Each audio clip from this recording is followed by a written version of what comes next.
Hi, everybody. Happy Thursday. Hope everybody's doing well. And we have a couple of questions, and actually three, and they're all in and around the same thing. It's quite amazing. I didn't think anybody was listening to these, uh, what can I call them, talks. But apparently that's not true, that's for sure. Here's a question from Jennifer Butler. And it says, can you talk about the vagus nerve in relationship to meditation? Have to say right away, Jennifer, I'm not a doctor, but you probably realize if you look things up right away, which would be a good thing. There are some places where you can, on your computer, where you can find things related to the vagus nerve. Just to Stephen Porges is a good source. Stephen Porges. Stephen Porges is a good source. Look around. Try and see what that is about. As related to meditation is what you're talking about. And you'll find out it's part of the parasympathetic system. And if you want to find out what that is, you start looking it up. I'll give you another book where there's a little bit in there in the esoteric world. It's by Anna Besant, and it's a study in consciousness. Alice Bailey talks a little bit about it. You can go and look in that. This is theosophical stuff. And Dr. Douglas Baker, I think it was esoteric anatomy. He talks a little bit about it, not very much, but a little bit about it. These are all related to details. And look, you guys, you can get waylaid with details. It's just the way it works. But I know we like them, but nonetheless, you can. You can get off of the idea of searching for that energetic component, which is really important. So I'm going to try and talk to this with respect to Jen's question. He says, it came up for me during a meditation, and I think it was in response to managing work-related stress and intensity. At my doctor's suggestion, I have been using diaphragmatic exercises to calm myself down during the day. I'm curious about this. I've been noticing a quivering sensation in the front of my body, sometimes in the chest area and sometimes in the pelvis. I'm assuming others feel it or have felt it also. Okay, how can we start this one off? Well, the vagus nerve, as I relate to it, can be sensitized by breathing. And one of the methods of breathing, of course, is through diaphragmatic breathing. Also, simple yogic breathing that has been talked about for a lot of years, just by in-breath. Hold it for about 4 seconds. Out-breath. Hold it for about 4 seconds. If you start really slow, you will stimulate the vagus nerve. What that will do is stimulate. It has links down around the back and into the front of the rib cage, towards the heart, towards the gonad center area, because it's part of the throat complex. And it'll feel like your tailbone, or just a little above the tailbone, gets stimulated. And since you have been, let's say, helped to become more aware, you will notice those things slightly more than people who haven't got that awareness yet. So what it does, and in the old yogic concept, it was there, it was that breathing and many kinds of pranayama or various kinds of breathing processes um, were used to stimulate activity in the root center, root gonad center attached to each other, and breathing and learning how to calm down the sympathetic system, that stressful response system, so that you could actually engage with a kind of quiet in yourself a little bit better. Still personality oriented, still focused on you doing you. And of course, that's the way it has to be for a while. Not very much was ever talked about what happens later on as this stimulation of the throat complex begins to get stronger and stronger. As that begins to get stronger and stronger, we start talking about things that we've talked about before relating to the ultimate major. Some call it a series of small centers above that can move into a higher state. If and only if, and I know I said this before, the personality construct, the energetic form that we have, that is enticed to do exactly the same things as it has practiced doing from age 0 on and before that. That whole system, if it can handle a subtle kind of energy coming in, what does that mean?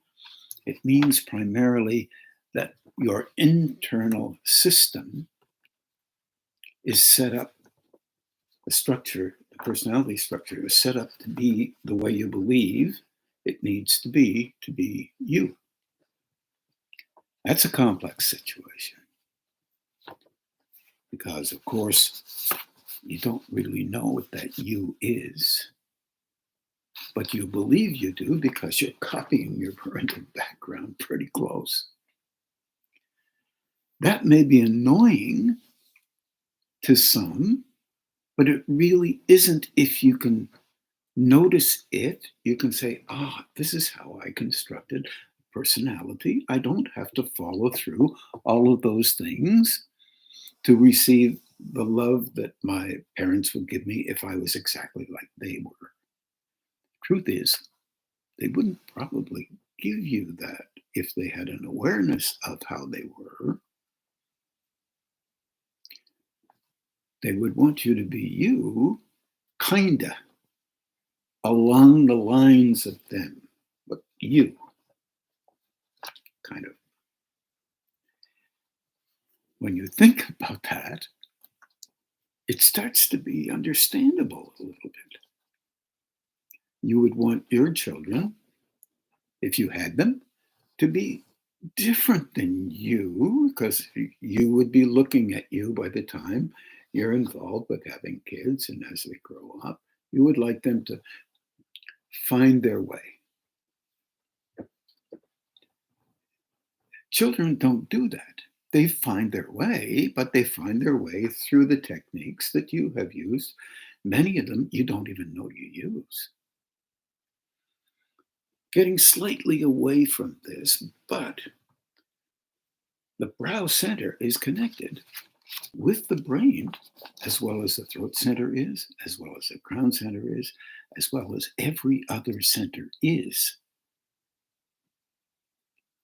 It's much simpler if you only say, the brow is, and the throat and the crown is really the only things that determine how I function. Because that one could say, with the teachings of some, would mean that you were a very highly evolved being. And you may even come out acting like one, whatever that is supposed to be in your belief system. This is how things work. I would call that fortunate or unfortunate. There's a splitting up here. The personality is set up to do its best to function individually and independently from others it believes. And it has to do that to survive, one could say, or you could use other words, to be, to cultivate a way of being that is not necessarily exactly like other ways of being. You could say it nicely. So the brow center is really interesting because when you look at it from a personalized point of view, that whole brow construct relates to the brain being how it thinks it needs to be in memory, in reflex, and in understanding time to time. There is a search within to find a you that is really, in a way, not you at all, but a complex construction of a form that is partly others as well as you. Copied, reasoned out from time to time, understood in a certain kind of a way, responded to emotionally, and it is affixed to the form that you carry and engage with day to day with others, as well as yourself. This physical form, still part of the same thing. Your brain is very physical as well. The nervous system is very physical. And how you use it is very focused on how you function in this world. So,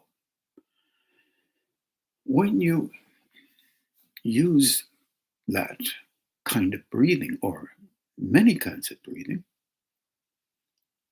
you have an effect on your emotion. You have an effect on the state of your engagement with life, the way in that moment, any moment, you believe you should be.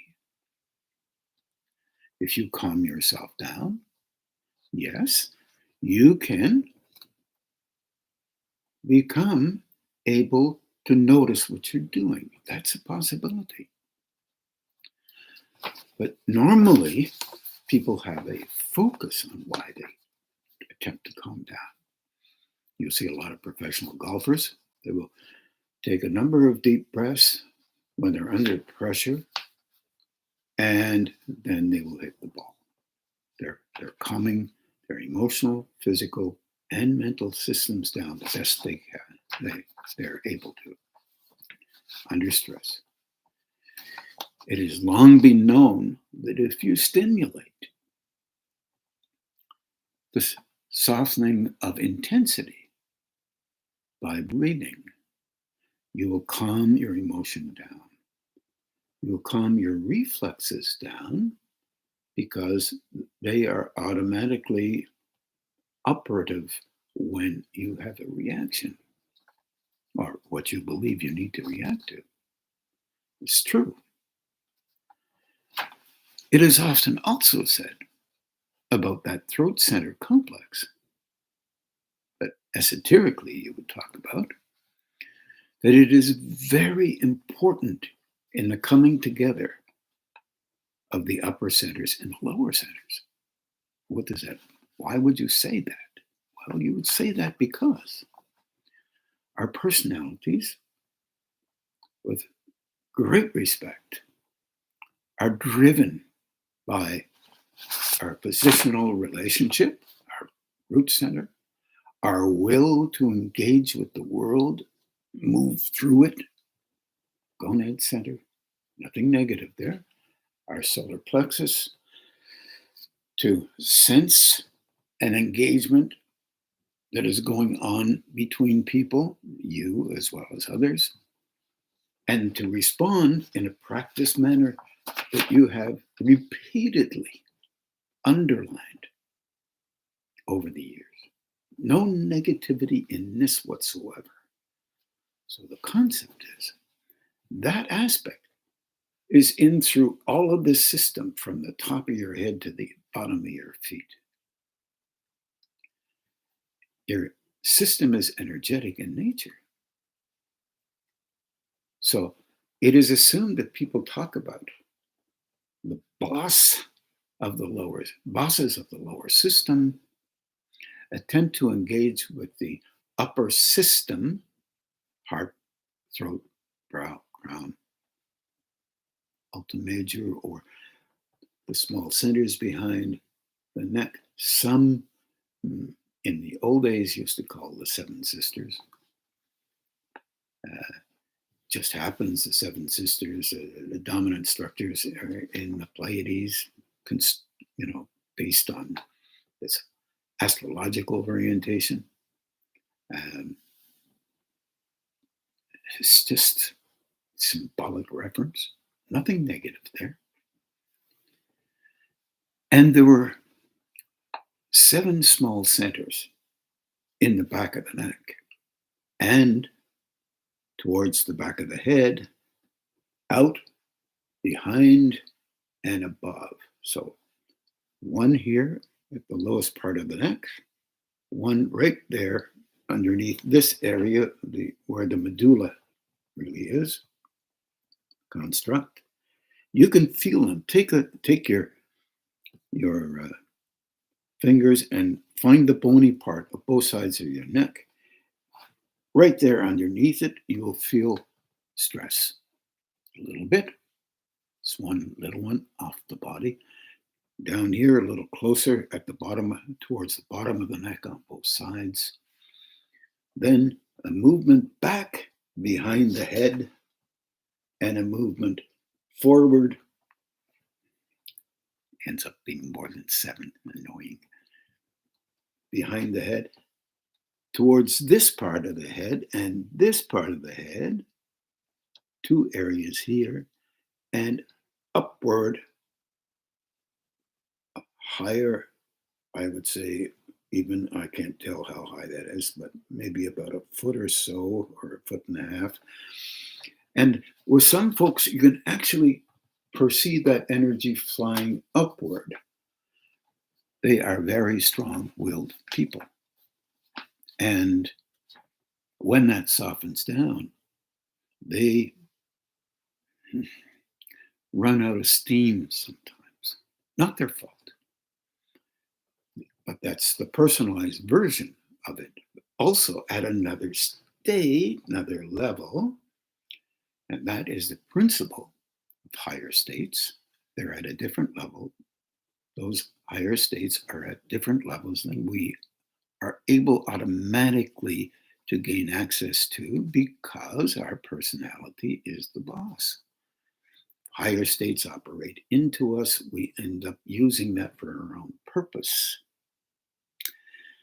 That means we are not yet truly able to handle tremendous levels of gentleness coming in, because one drop of gentleness in us stimulates a tremendous amount of response. Okay. No negativity there. It's just an active engagement with energy. It has been shown by some people in their version of how things work that the link between the activity in root gonad and solar plexus working as a team, affecting the higher centers, but still working as a team for that personality purpose. You have to be able to do that. Gets fixated on the importance of itself, unless there can be a change in the throat center and the continued centers behind the neck that move upward, and also at the same time come around, move into the brow and upward into the crown center. Well, here's the deal. If you're not aware of that stuff, don't talk like you know it. If you are aware of that stuff, then you understand very surely you've entered into a world where energy operates downward as well as upward. And those upper centers, as they open more, will affect the personality's normalized linking, even if it's linked right to the top of the head. You will be able to do things others may not be able to do very well, but you will still be using your personality and your personalizations as a value system. That's not a higher state. It's a higher personalized state. There's no negation in this. It's part of a process. This happens. And be careful. If you happen to really grow, you will be helped not to hurt the value that an individual places on their wonderfulness, because they don't know yet. But they have been able to cultivate or have been able to be given awareness, depending on how the individual thinks, to be able to do things that others cannot. There's no negation in this. However, in our world, there are a lot of instances where an individual will think they have succeeded at being really highly evolved because they can do this, that, or the other thing. And that is normal in the personality sequencing of life. Later on, that energy comes in through a much deeper engagement with higher states, when the lower system can handle it. And then you engage with higher state beings right inside of you from moment to moment or from time to time for a purpose that relates only to service, nothing else. And you begin to get that sense and acknowledge the reality of that existence. Prior to that, you can't, because all of our engagement and relationship that we have. And I know I'm into another question, partly questions relating to Chris McLaughlin and John Markey. But the relationship with this is key. And it's very difficult to understand that that might be something that would look different than how we engage with life. There's some hints, and let me move from Jen's question towards Chris McLaughlin's question. I have a few questions. Yes, you spoke about the seven centers. I had a cursory search and read a bit of mythology, but could not find anything esoteric because it's not explained. It's not there. Normally, it's not even talked about. There are other things that are talked about, but not that. Would you speak more about the seven sisters? Oh, I just talked about those. They're talked about as seven sisters because they're receptive. They open up a deeper relationship with an engagement of higher states for the purpose of helping here.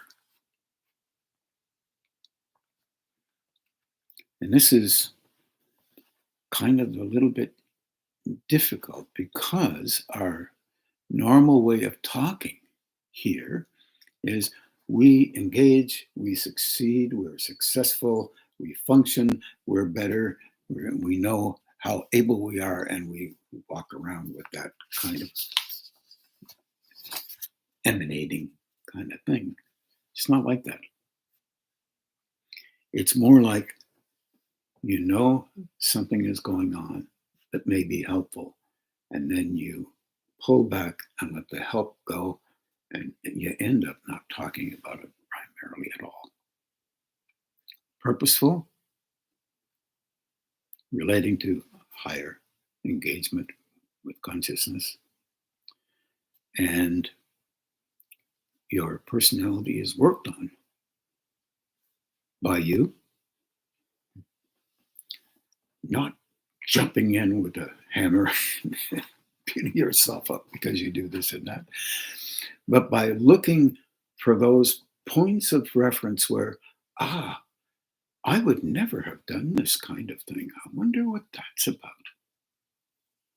In a very constructive manner.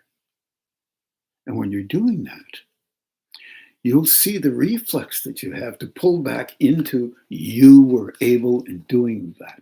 That will be an unconscious one, and then a conscious one, and then the realization that that does occur, and you do the best you can to slow that down.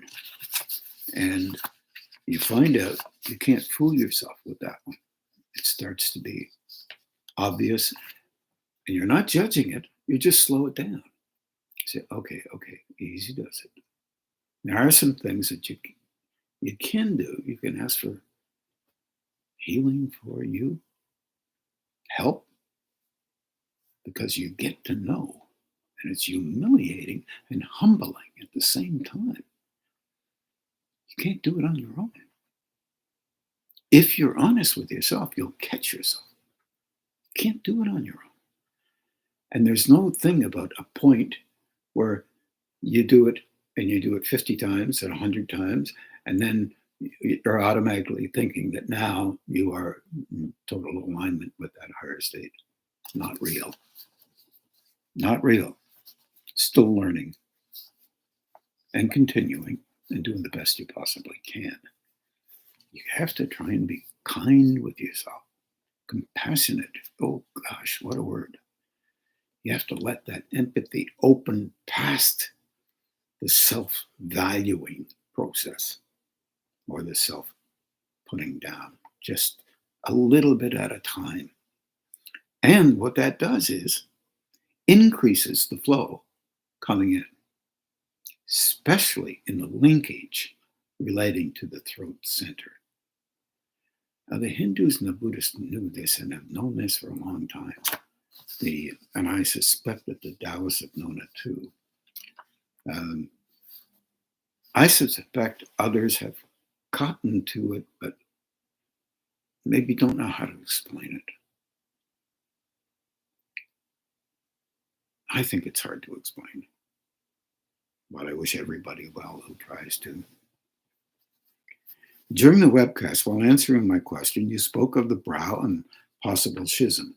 Yeah, that's the cultivation of the link. What happens is your brow center, as I said before, wants to recreate. Your brain knows how things have happened. You know a little bit. The unconscious aspects knows a lot more. Automatic. Things come up. You express this way. You express your body language is the same way. Your emotional dispositional process excretes in a similar way. You don't want to lose it all because you can't, but you can have it clearer for you, and you can smile a bit with it. Oh, there's that little thing again. Oh, I do that. You know, where did I get? Oh, now I know where I got that. Wow. Okay. Well, then that's well entrenched. Let me just do that little by little. And when I see it, no beating up, just start again. How many times? Billions if it takes billions. How many times do I have to Smile and say, easy does it, Ron, or whoever you might be, as many as it takes. And it will take just as many. But don't be disrespectful. Little by little. That energy and its influence knows exactly when we're able to handle a little bit more. And I'm talking about that understanding, meaningful engagement. What am I perceiving here? Oh, yeah, okay. Wow. Oh, those links are getting stronger. Wow, I hope I can handle that. It's a different kind of attitude. The schism is involved with personality engagement and higher state engagement. You've heard people talk about this special place where the mind is silent. God, people talk about this all the time. And they talk about, let me turn my mind up. And there is some breathing exercise. There are some breathing exercises that will slow that down. But it's often thought of as that different place where that flow that is quiet impinges on the personality structure. And you sometimes somehow slow it down, but it's still functional. You still move around and think and have some memory and all the rest of the stuff. But what happens is there is a link between your personalized mind and a mind state that does not align with how you believe things should be. That is difficult for us because we terrorize the world. In fact, we would wish the world would comply with how we sometimes think. Yeah, sure, in some things. I'm very thankful it doesn't comply with my thinking from time to time. Maybe you could investigate that for yourself. It's possible. I don't know. It's just possible. But it means you're learning. When that mind, that emotional mind or the intellect quiets down, it doesn't mean you're incapable of having that function. It means when you're engaging, your mind, there's no chatter. Can you express chatter in that empty spot? Yes. Can you prove that you're still functional? Yeah, take a course in something. Do something that is so different that it's difficult for you, but you are cultivating the activity of still being able to know that you can do something that you didn't know how to do before. You can work it through. It won't show up in here as much. It will show up in the doing. It's as if your arms become your brain. That would be a very highly capable person because they would be doing exactly what that higher state would ask them to do, always. For us, it's still learning. But I must warn you, if that does happen to you, you will be nervous about feeling as if you're losing your marbles. You're just losing your contact with that emotional brain. Here on in, it's going to be automatic. Your emotional disposition does this already. You have reactions to everything and anything. Automatically, they come up. And then your brain is affected by them, and then you come out with your mouth and express what you think.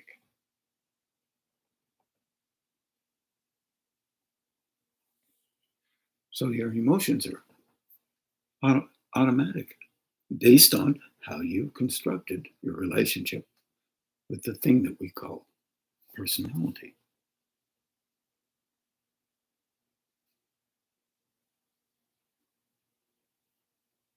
In doing that, we carve a picture of how you should be, how somebody else is. It's all related to what you believe through your own way of engaging with life and how you engaged with that. I was going to say brought up, that too. And how you believe you need to be valued somehow. And if you're negating all the time, you value that. If you're constructed in a different way, you're valuing that. I don't care what it is. When this different thing happens, when this huge complex is stimulated, the link up starts to help you to learn to grow in a different way than you were before, although it includes some of those ways that you used before.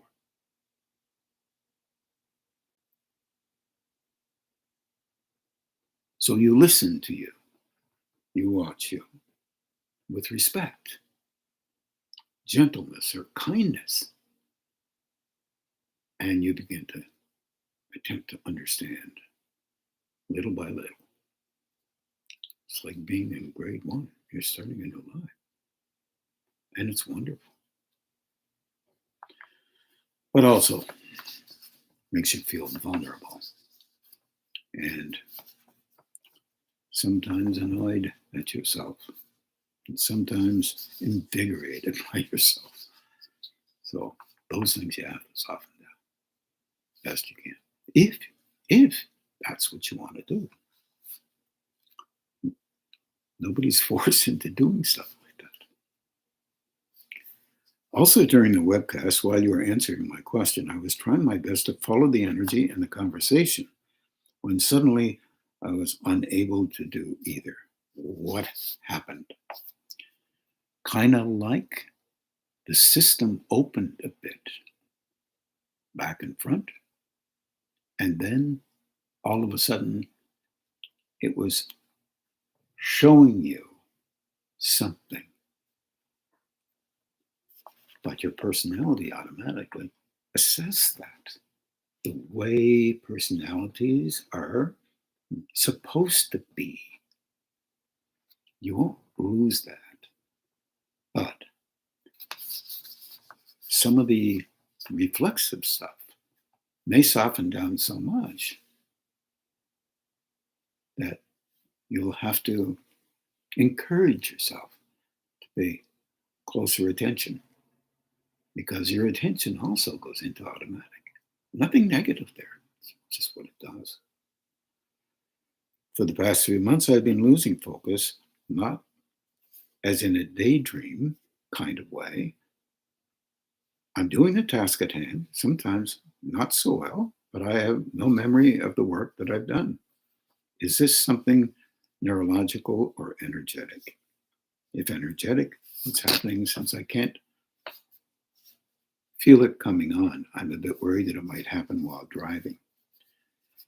I used to say, look, if you start to feel like as if you're dozing or can't concentrate, stop the car, get out, walk around. Why? Because you're using your body. Your body will discharge emotional intensity that you're not, let's say, that's coming in a little bit too quickly for you. I would suggest also another thing. If you're really worried, this is a terrible thing to say, not really, you go see your doctor and maybe they can give you a test that can reassure you that you're okay. These are fundamental things. when I had some of this kind of stuff happening to me in the 70s, my method doesn't mean it's a perfect method.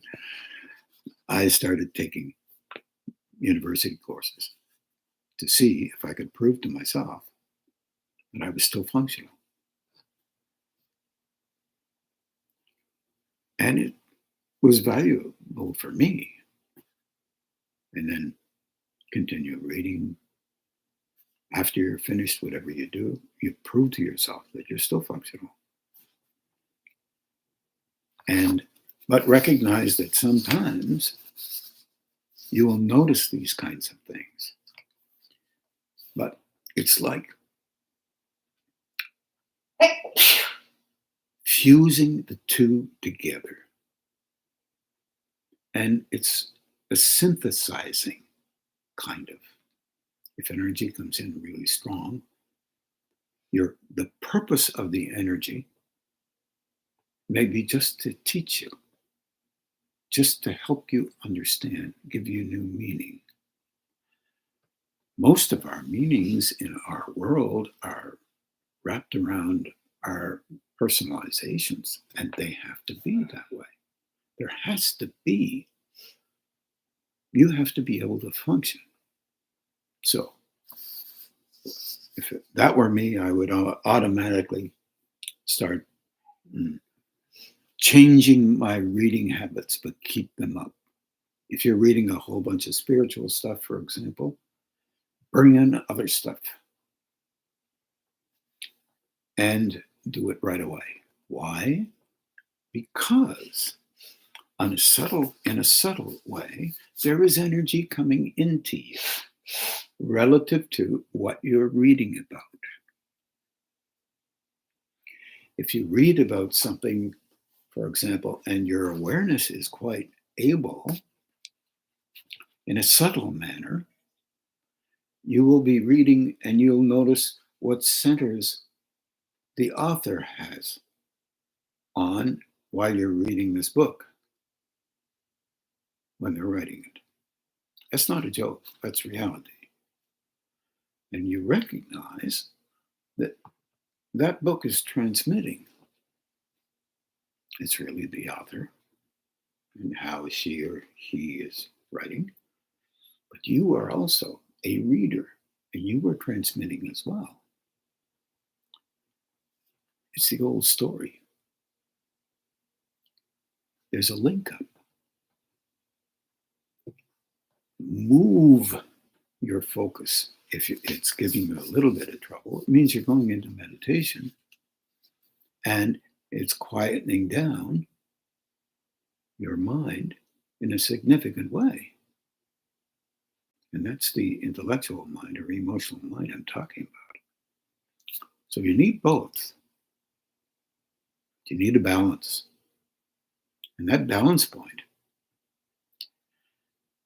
occurs in you over time in a way that allows you to recognize and smile. Oh, that was an interesting moment. And then during some of those moments, you'll have ideas come into your mind that you'd never thought of before. Or you'll be engaging energetically around others, and you'll be wondering what's going on. And the wondering is the learning. So you can wonder why your mind is quiet. The emotional mind is quiet. It's a complicated thing, but it also has a simplicity to it. I hope that helps, because John Markey also said in your response to Chris, you begin talking about a higher connection to the Pleiades, the Seven Sisters, then the brow, remember the triangle on the brow, and the schism within the brow. So if you use that triangle on the brow, you will notice a slight change. Even if you put your hands up like this, or like this, if you're sensitive at all, you will notice an immediate shift in your brow. If you did this, and move the hands. This will help. You'll be aware that your brow is perceiving off your body, and you're perceiving it in this screen. If that is something that will help your brow center open, that means it will follow down and help the centers below it to open a little bit more. And then you'll see a little more in your personality, no negation. You'll see how you express yourself more often. Oh, yeah, there'll be a charge. Sometimes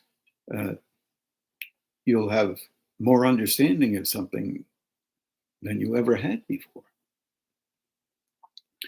If you're not used to seeing the differences, you'll probably think that you're always that way. Not necessarily at all, but nonetheless, we are energy beings, and you're asking for help in your growing process. So remember, whatever you're reading and whatever you're reading into your reading begins to show up in a very minor way. This is a minor way, even though it doesn't feel minor, Chris, at all.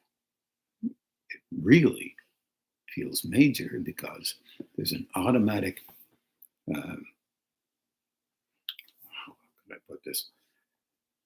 You're looking at this versus that. And you should do that.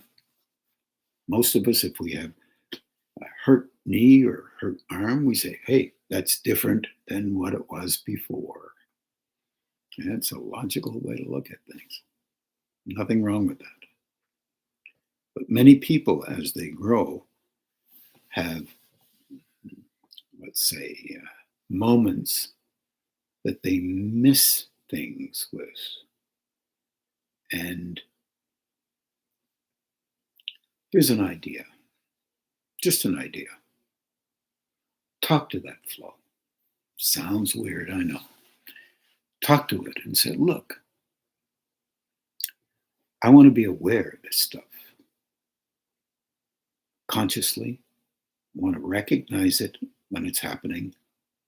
And I want to be able to remember as these things are happening, what they're about and how they are, so that I can be a part of watching how that energy comes into me and helps others, not because of me. We're just organized and we happen to live on these planes, but because that flow is operational, then it can be helpful and you can be a helper on a different level than only understanding stuff, but including that.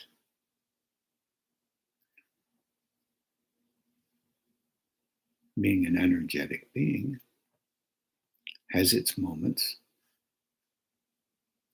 and at the same time, a suggestion. As these things are happening, don't discuss them too much outside of folks that aren't freaked out by it. But remember, as we get older, some of these symptoms will bother us. But these symptoms can start when you're 20, you're 30, you're 40, you're 50, you're 60. And some of them are, in the population, are related to something happening in the brain. Can be nefarious, or it can be wondrous. Just because you have these symptoms doesn't mean it's good or bad or right or wrong. It means something is going on there. And see how it works in the next few months. If you feel concerned at all, see a doctor to make sure you're okay. But I wouldn't give them too much detail about your spiritual enterprises. Just say, I'd like to be sure that I'm okay. See how that works out. I think it's almost time that we could do some meditating. And I want to thank everybody who sent in questions. At this particular point, I've just finished the number of questions that we had. So I would appreciate any questions. And I hope I answered some of these questions because they're so close together, which maybe help you to understand them a little bit better. So we're going to meditate now, and we're going to, let's see.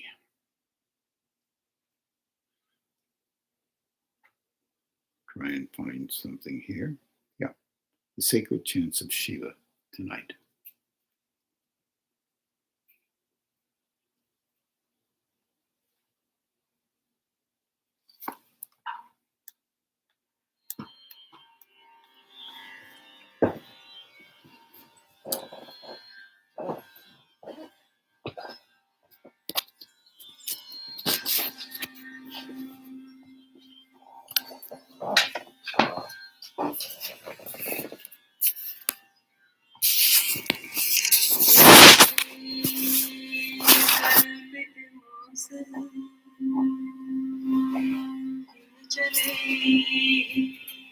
स्नानं च दिव्यमरम्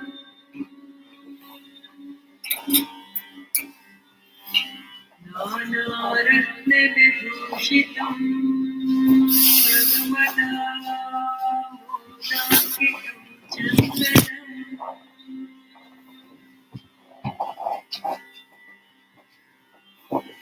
जातीचम्पकबिल्वपत्ररचितम् पुष्पं च धूपं तथा दीपं देवदयानिधे पशुपते हृत्कल्पितं गृह्यताम्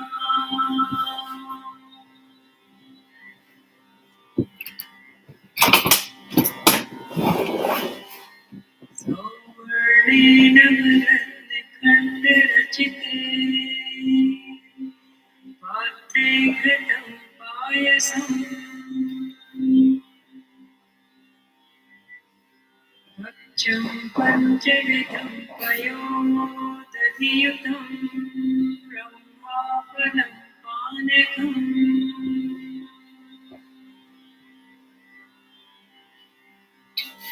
शाकानां यतं जलं रुचिकरम्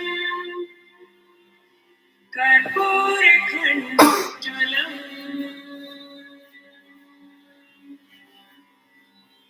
ताम्बूलं मनसा मया विरचितं भक्त्या प्रभो स्वीकुरु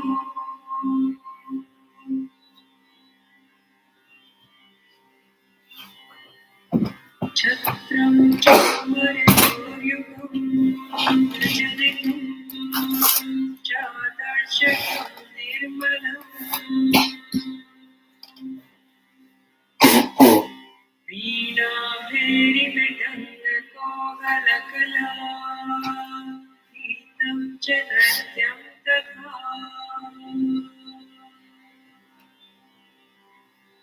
साष्टाङ्गं प्रणतिः स्तुतिर्बहुविधा एतत् समस्तं मया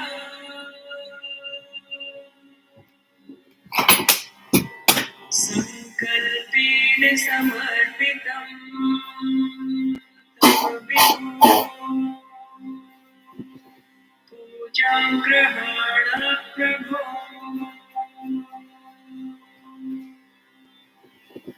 आत्मा त्वं गिरिजामते सहचराः प्राणाः शरीरं ग्रहम्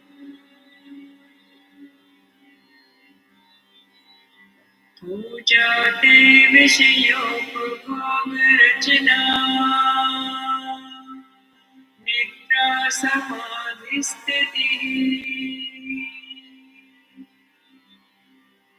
सञ्चारः पथियोः प्रदक्षिणविधिः स्तोत्राणि सर्वाभिरो यत्तत्कर्म करोमि तत् अखिलम् शम्भोतवाराधनम्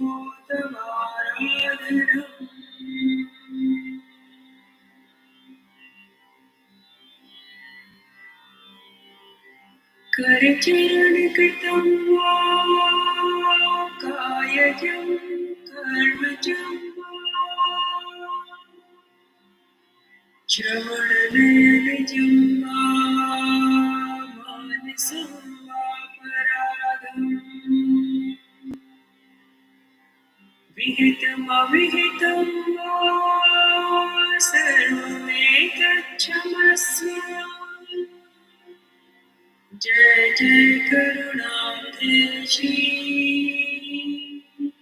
महादेव शम्भो।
न तातो न माता न बन्धुर्न दाता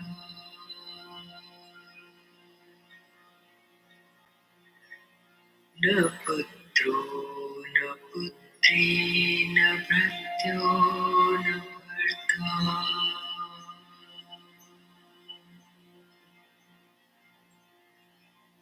न जाया न वेद्या न वृत्तिर्ममैव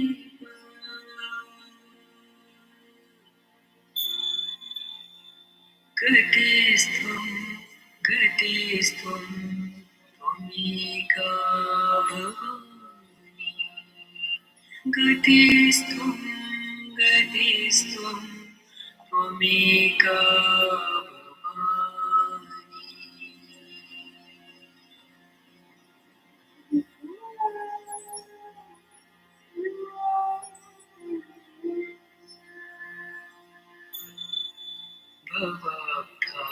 भवाब्धावपारे महादुःखभीरो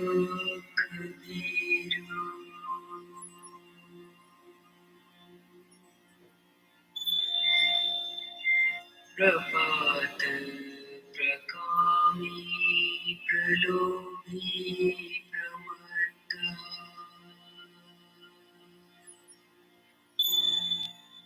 कुसंसारपाश प्रबद्धा सदा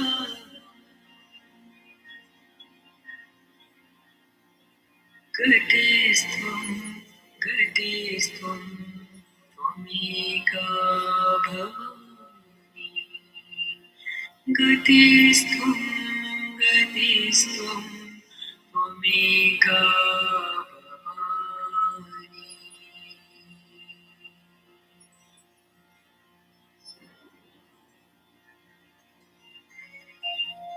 न जानामि दानं न च ध्यानं योगम् न जानामि तन्त्रं न च स्तोत्रमन्त्रम्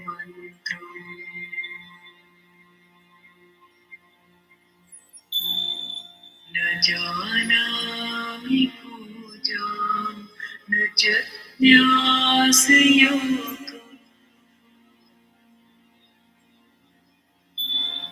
गतेस्त्वं गतेस्त्वं त्वमेका भवानि गतेस्त्वं गतेस्त्वं त्वमेका भवानि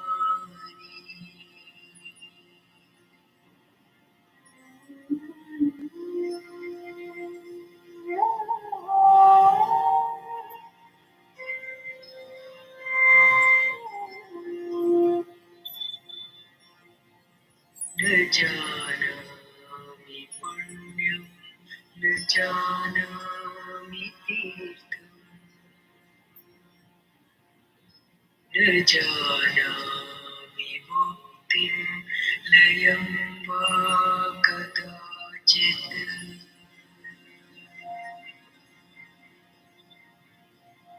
न जानामि भक्तिं व्रतं वापि मात गतेस्त्वं गतेस्त्वं त्वमेका भवानि गतेस्त्वं गतेस्त्वं त्वमेका भवानि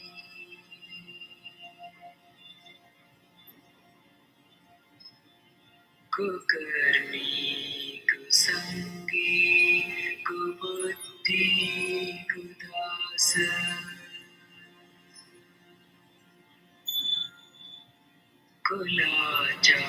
कुलाचारहीन कदाचारहीन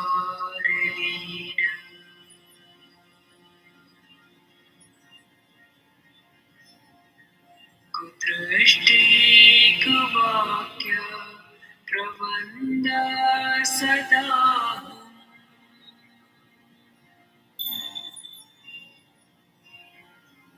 गतेस्त्वं गतेस्त्वं त्वमेका भवानि गतेस्त्वं गतेस्त्वं त्वमेका भवानि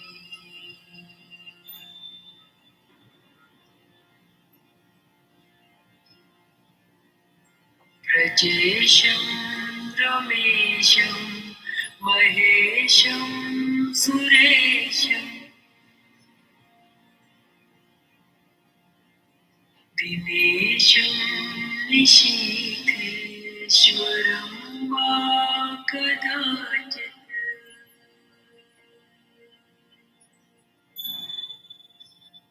न जानामि चान्यत् सदाहं शरण्ये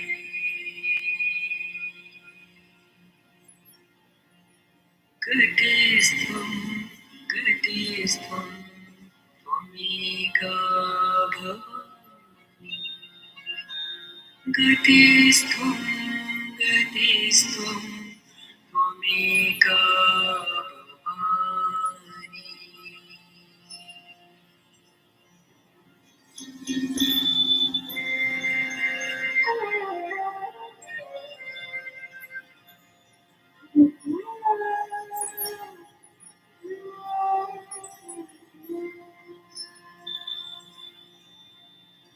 विवादे विषादे प्रमादे प्रवासे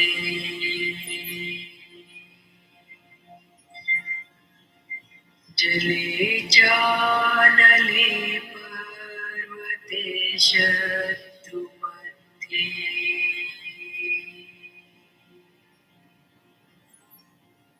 अरण्ये शरण्ये सदा मां प्रपाहि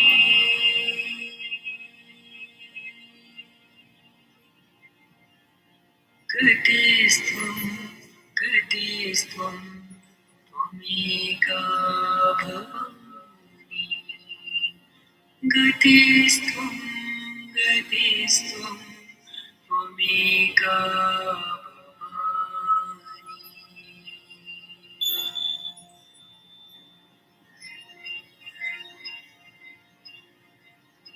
अनाथो दरिद्रो जरारोगयुक्तो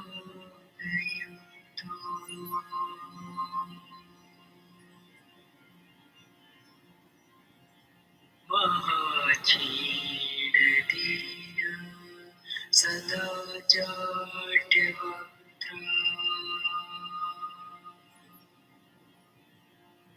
विपत्तो प्रविष्ट प्रणष्ट सदा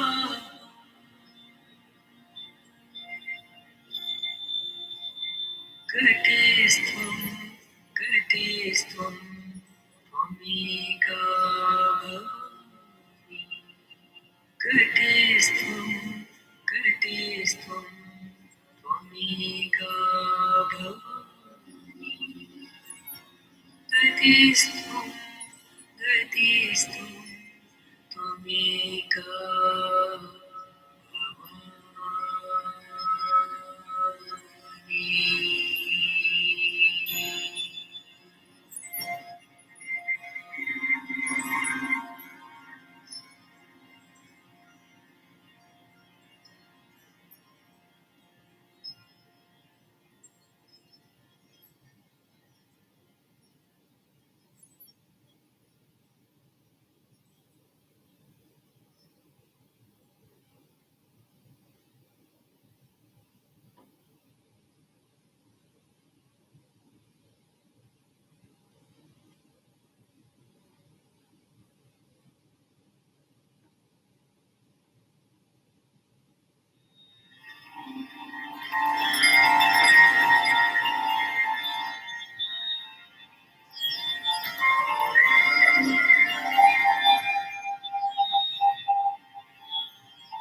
शिवोऽहं शिवस्वरूपं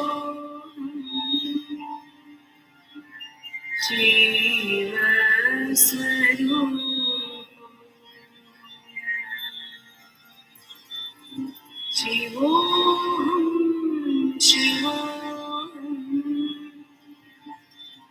शिवस्वरूपं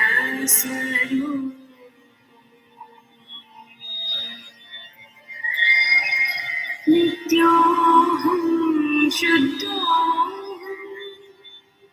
बुद्धोऽहं मुक्तोऽहं नित्योऽहं शुद्धोऽहं बुद्धोऽहं मुक्तोऽहं शिवोऽहं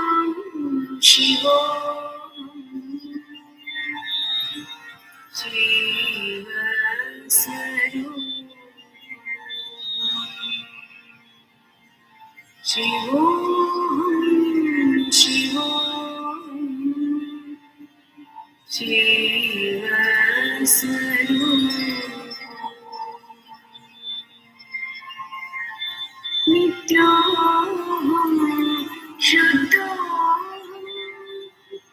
बुद्धोऽहं मुक्तोऽहं नित्योऽहं शुद्धोऽहं बुद्धोऽहं मुक्तोऽहं शिवोऽहं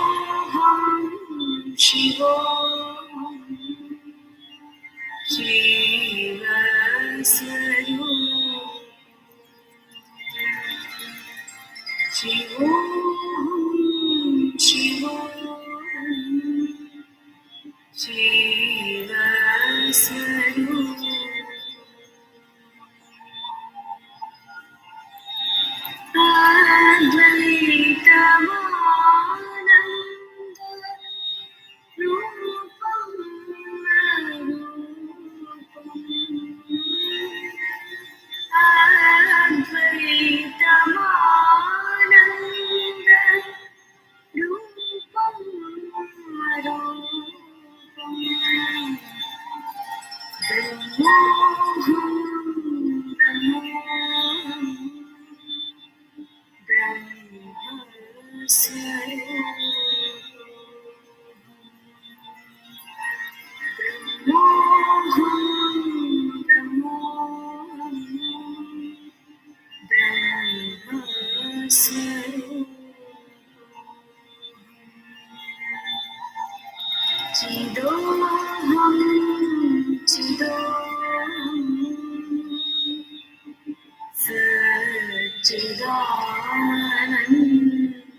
चोपस्तपायु चिदानन्दरूप शिवोऽहं शिवो चिदानन्दरूप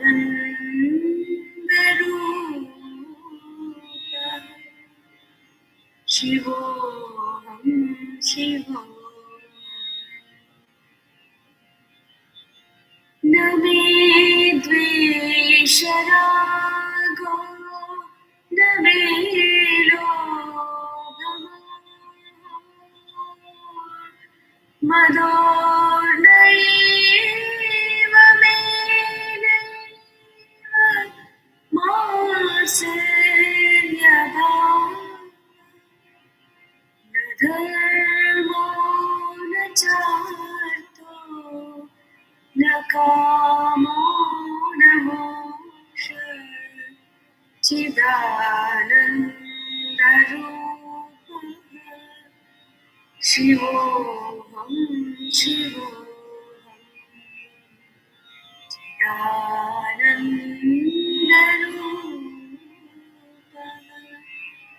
शिवोऽहं शिवोऽहम् न पुण्यं न पापं न सौख्यं न दुःखं न मन्त्रो न तीर्थं न वेदा न यज्ञः अहं भोजनं नैव भोज्यं न भोक्ता चिदानन्दरूपः शिवोऽहं शिवोऽहं चिदानन्दरूपः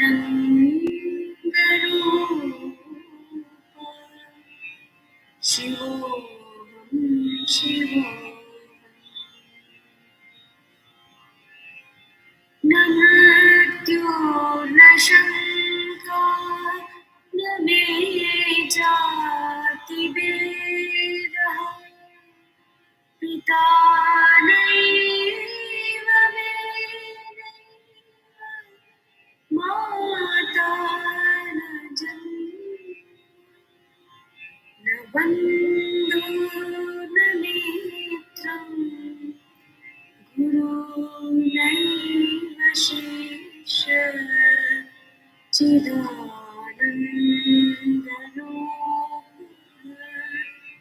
शिवोऽहं शिवोऽहं चिदानन्दरूपः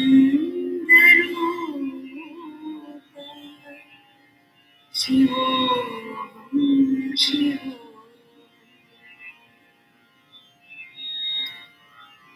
अहं निर्विकल्पो निराकाररूपो विभूत्वाच्च सर्वत्र सर्वेन्द्रियाणां न च सङ्गतं नैव मुक्तिर्न देया चिदानन्दरूपः शिवोऽहं शिवोऽहं चिदानन्दरूपः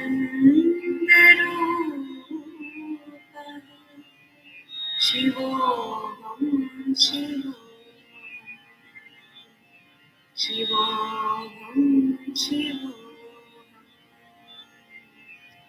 शिवोऽहं शिवोऽहम्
ब्रह्ममुरारिसुरार्चितलिङ्गम् निर्मलभासितशोभितलिङ्गम् जन्मजदुःखविनाशकलिङ्गम् तत्प्रणमामि सदा शिवलिङ्गम्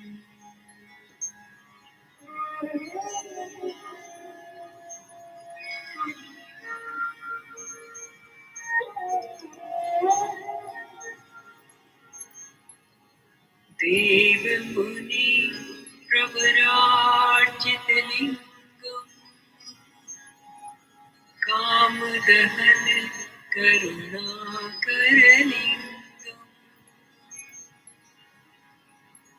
रावणदर्पविनाशनलिङ्गम् तत्प्रणमामि सदा शिवलिङ्गम् सर्वसुगन्धिसुलेपितलिङ्गम् बुद्धिविवर्धनकारणलिङ्गम् सिद्धसुरासुरवन्दितलिङ्गम्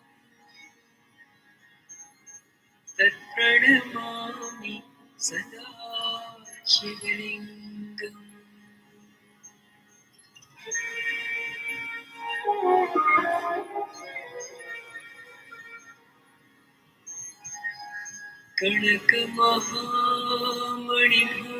कनकमहामणिभूषितलिङ्गम् फणिपतिवेष्टितशोभितलिङ्गम् दक्षसुयाग्नविनाशकलिङ्गम् तत्प्रणमामि सदा शिवलिङ्गम्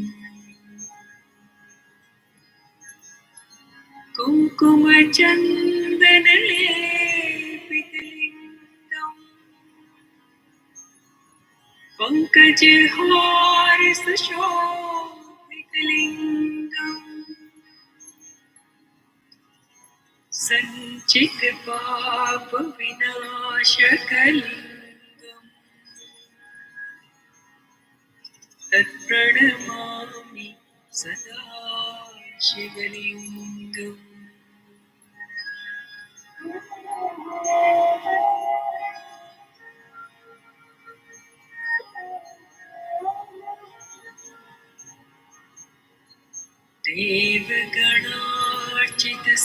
देवगणार्चितसेवितलिङ्गम् भावैर्भक्तिभिरेव च लिङ्गम् दिनकरकोटिप्रभाकरलिङ्गम् तत्प्रणमामि सदा शिवलिङ्गम् अष्टदलापरिवेष्टितलिङ्गम् सर्वसमोद्भवकारणलिङ्गम् अष्टतरेतृविनाशकलिङ्गम् तत्प्रणमामि सदा शिवलिङ्गम्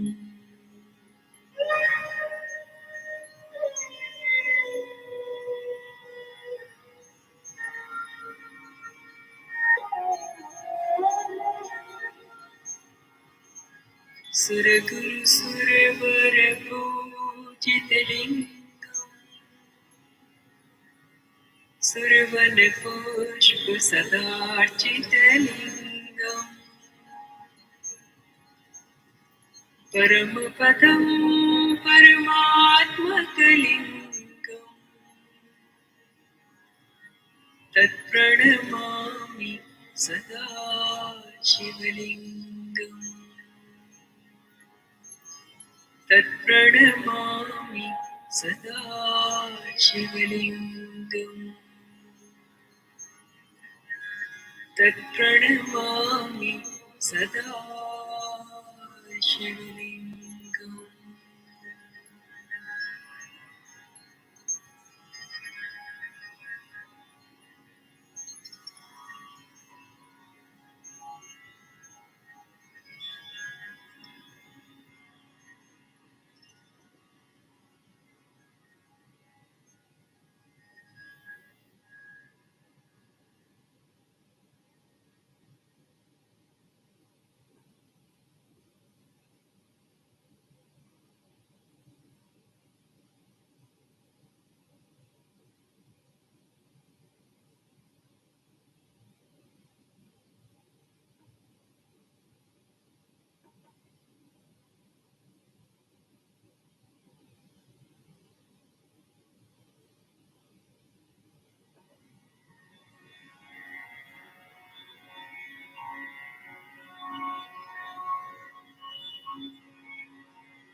Now we'll just begin to do the balancing and grounding. And good evening, everybody.